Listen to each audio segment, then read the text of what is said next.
Our business is called Acoustic Sheep, and we make SleepPhones, which are the most comfortable headphones that you can wear in bed. Or anywhere else.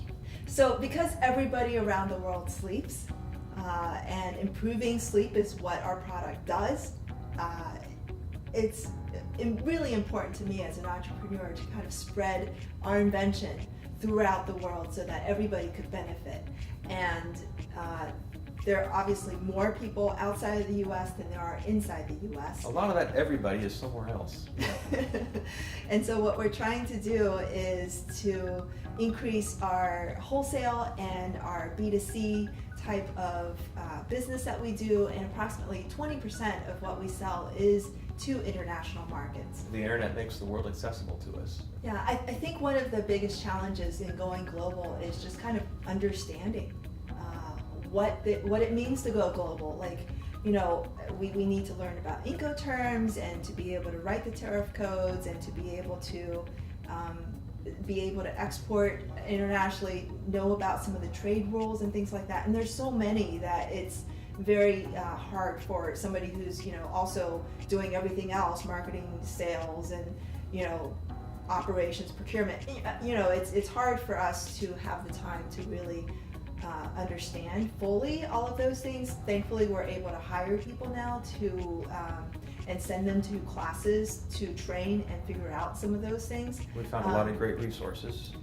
Yeah, but simplifying some of those rules is going to be very helpful for somebody like us. And also, some of the other things for us would be knockoffs. So while we do have a Bluetooth version, we also have our classic wired version, and some of those are a little bit easier to copy. And so that's one of the challenges that we deal with, is people just, you know, able to come into our markets with something that's really knocking us off. We have to be very strategic about establishing and defending international IP. Mm-hmm. Right, and so, you know, for example, trying to get our trademark in China has been a huge challenge. We're now, you know, applying for the third time. We'll get it. We have a very strong case. I think so. We've tweaked it quite a bit at this point. And then the other thing too is currency. When the dollar is strong, it's kind of great in some ways when we're buying, but then when we're trying to sell, then it becomes a challenge, and we've lost you know, kind of the CBS of the UK called Boots, because just neither our margins nor our distributors' margins could, you know, just kind of match what they needed to make it sell in their stores. And so I think of them as the Walgreens of the UK, which was a very exciting deal, and hopefully we'll get that back. And, right, and same thing with Canada. We had a distributor line. We've had distributors lined up, but every time they've been kind of like, well, pricing wise, you know, we really need it to come down a bit just because of the currency. Yeah. We're still looking for the right fit. We use Team Pass, which has worked very well for us. You know, obviously we use Google Suites. Google Suite, Yep. Great collaborative tools. It's how we communicate with each other and share documents, and we share those. To go to China, we use Quip, but yeah. That would be more convenient once Google enters China. Yeah. As far as payments technology, we started off using PayPal, and at this point we're using both Shopify and PayPal, and it's been such a lifesaver. We use Google Search to help us to find the partners overseas that we need. Yes, we rely on many open source technologies, and some directly. You know, for instance, we use OpenVPN to provide our VPN connection to allow our partners in other countries to connect to our systems. We use TunnelBlick as the client in most cases. We use a lot of our servers are Ubuntu based, Ubuntu Linux.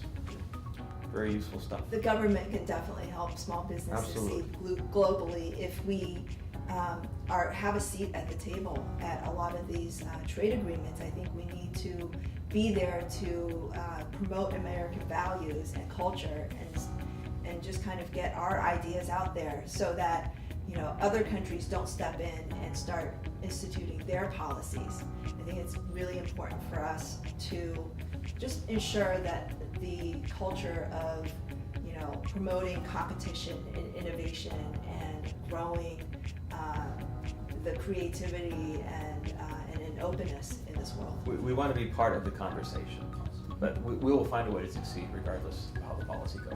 We've had a ton of help from the Small Business Administration through the SBDC centers, and also through some of the state-sponsored economic development centers.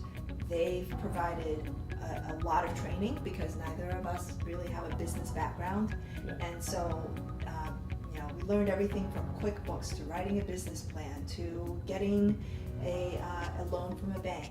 All the usual things that every small business needs to do. And then from an export perspective, we've taken a lot of classes to learn about all of the different things that you need to be able to do when you're doing a wholesale export. From a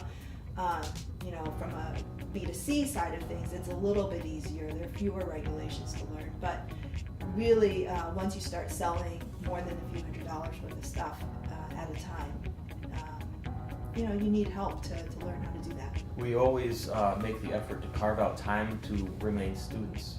So part of it is seeking out the proper organizations and people to advise us, and then part of it is listening, and has served us very well.